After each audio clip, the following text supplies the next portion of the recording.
Hello everyone, myself Falguni Solanki. Welcome to our channel. Today we will discuss lesson 2 from class 12 Flamingo. Title is Lost Spring. This lesson has been written by Anis Jung. She was born in 1964. Here, stories of stolen childhood. Stories, यानी कि we have two different stories in this lesson based on lost of or stolen childhood. Before we discuss the lesson, let's see the lost spring. The title is completely appropriate with the lesson because, as we know, spring is the most beautiful season among all. Same thing with the childhood.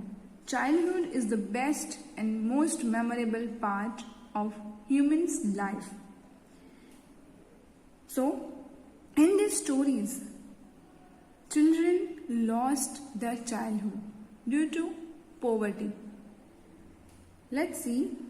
Anis Jung was born in Rourkela. Right now, this part is situated in northern part of Odisha, and spent her childhood and adolescence in Hyderabad. She received her education in Hyderabad and in the United States of America. Her parents were both writers. Anis Jung began her career as a writer in India. She has been an editor and columnist means the person who writes columns in newspaper, for major newspapers in India and abroad. So a writer was highly active in India as well as foreign countries as an editor and columnist, and has authored several books. The following is an excerpt, यानी कि part from her book titled Lost Spring. Stories of Stolen Childhood. Here she analyzes the grinding poverty and traditions which condemn these children to a life of exploitation. The theme of the present lesson is grinding poverty. Grinding poverty, if you belong to a poor area or poor family, your next word, your profession is also that picking a lower quality work. Traditions which condemn these children to a life of exploitation. Situation completely lead them to remain as it is, the life they are living. This lesson also indicates social injustice. Why social injustice? There is a detailed description in lesson. Child labor. That's why we have the title, Stories of Stolen Childhood. Poverty. When your family or you are facing poverty, then only we can say that the Child Labor Act started. Class inequality. If we have the equal class in society, so there is no poverty, there is no child labor. But this is the truth that we are living in 21st century, but the class inequality we can see everywhere. Marginalized community. Marginalized community यानी कि particular community which are doing lower work. Social atmosphere. So, let's start the lesson. Notice this expression in the text, infer the meaning from the context. Now we have 6 different sentences here, but we will discuss this meaning in the context of lesson. Sometimes I find a rupee in the garbage. The stories of stolen childhood. Among that stories, first one is sometimes I find a rupee in the garbage. Garbage यानी कि waste bin. Let's see who indicate here I. Why do you do this? I asked Sahib, whom I encounter every morning scrounging for gold in the garbage dumps of my neighborhood. Here the narrator asked a question to Sahib. The question was, Why do you do this?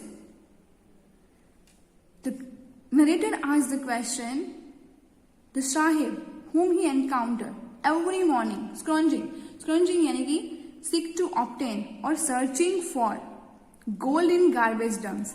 It's like really, no one can find gold in garbage. Especially there is word gold. It's not possible. But here gold means there is a single rupee coin is a gold for the boy or Sahib who tried to search something in that garbage. Garbage dumps, as we know, in the out of the city or out of the village area, there is a garbage area where the complete garbage, यानी कि dust of city has been thrown. Sahib left his home long ago, यानी कि person, Sahib, to whom our narrator discussed, sat amidst the green fields of Dhaka. Amidst यानी कि middle, in middle of. So Sahib left his native place, but from last few years he is enjoying his life with the green field of Dhaka. His home is not even a distant memory. Not even a distant memory यानी कि if someone asks Sahib about the area, beauty of his native place, Sahib cannot say anything because it's not in a distant memory. There is nothing about native place. There were many storms that swept away their fields and homes, he mutters, tells him. Even the Sahib didn't know why they were right now in Dhaka. But his mother tells him that in their native place, many storms were there and all the needy or home material thing, fields and all, was swept away. That's why they left their native place and looking for gold in the big city where they now lives. Looking for gold, यानी कि looking for livelihood in the big cities. Like this one we can say that this para indicates the mystery wrapped in wonder. Why mystery wrapped in wonder? Because here the innocent children try to find some gold, यानी कि some rupee for their livelihood, for their survival. And this one is the big thing which indicates the social injustice or marginalized communities' life or our social atmosphere. I have nothing else to do, he mutters. Mutters यानी कि to speak in a low voice. Sahib answered that I have nothing else to do. So what should I do to survive? That's why I am doing this. Looking away. Go to school, I say glibly. Glibly यानी कि speaking in a confident way but without careful thought. Let's see. Our narrator said that go to school. He said it without any intention, realizing immediately how hollow the advice must sound. Hollow यानी कि meaningless. When our narrator says go to school, but then suddenly he realized that to whom he is saying that you should go to school, the person who hasn't enough money even to survive for a day, how we can advise them to go to school and study. That's why the writer says that immediately I realized the hollowness of advice. There is no school in my neighborhood. When they build one, I will go. Look, Sahib answered very confidently and nicely. There is no school in my neighborhood, but whenever the school will build, I will definitely go. If I start a school, will you come? I ask, half joking. Our narrator asks Sahib, okay, you cannot go to school because in your area there is no school. But if I start school, will you come? Here, our narrator was in half-joking mood. Yes, he says, smiling broadly. It means that Sahib is ready to study. He wants to study. He wants to study. That's why he said, okay, done. If you will start, I will come. A few days later, I see him running up to me. Is your school ready? Narrator forget the conversation with the Sahib, but suddenly after a few days, Sahib encountered him and asked, is your school ready? Because I am ready to visit your school. Because after all, I want to study. It takes longer to build a school, I say, embarrassed at having made a promise that was not meant. So here, narrator was feeling embarrassed, like feeling shameful. How can I cheat or how can I befool the emotions of a child like Sahib? So that time he answered that it takes longer time. When it will build, I will inform you. And he also felt guilty to promise a hopeful boy which sentence or words has no meaning. But promises like mine abound in every corner of this bleak world. But promise like mine, यानी here narrator, abound यानी कि lots of, in the every corner of bleak world, bleak यानी कि empty world. In every corner of the world, human or person promise to each other, but hardly few promises are there which has their end. Otherwise, most of the promises are flew away in the air. After months of knowing him, I asked him his name.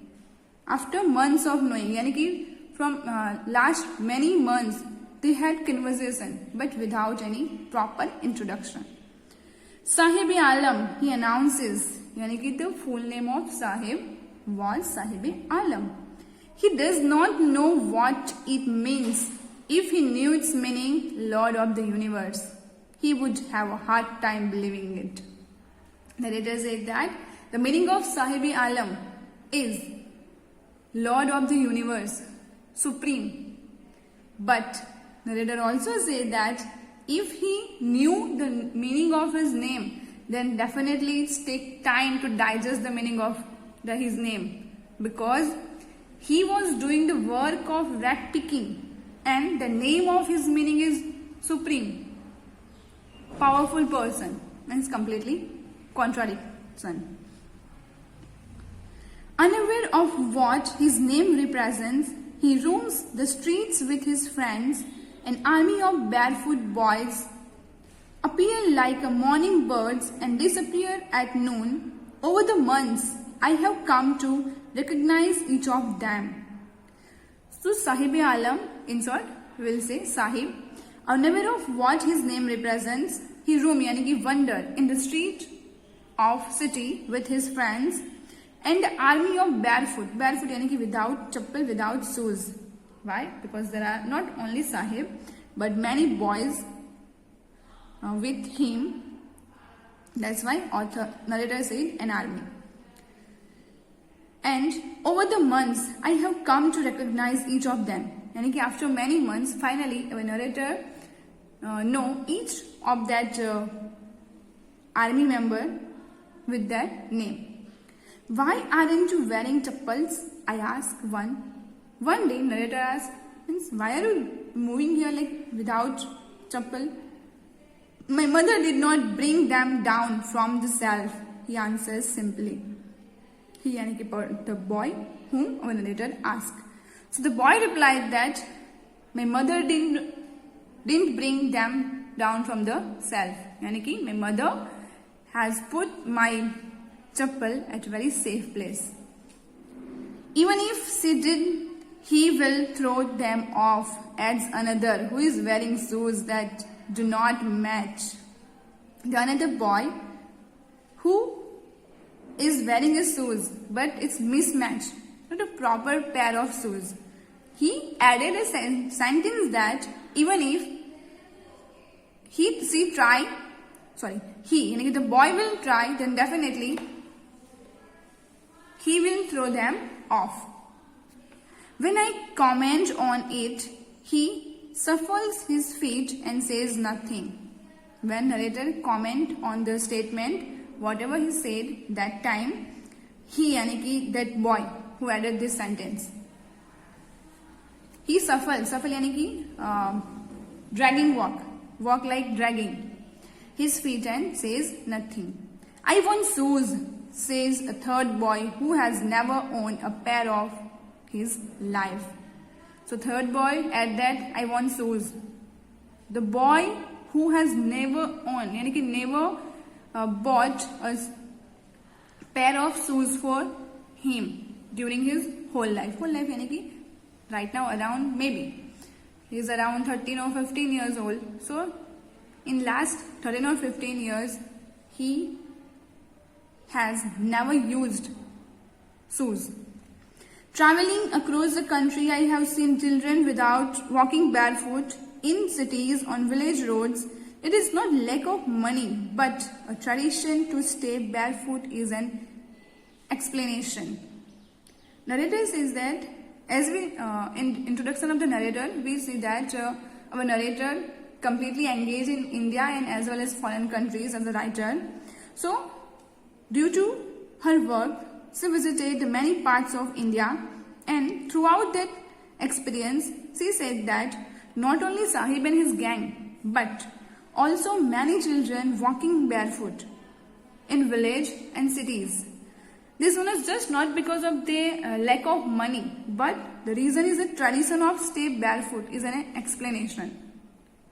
With their profession, with their work, the barefoot, यानी कि without wearing any shoes, it suits it. That's why it's like tradition.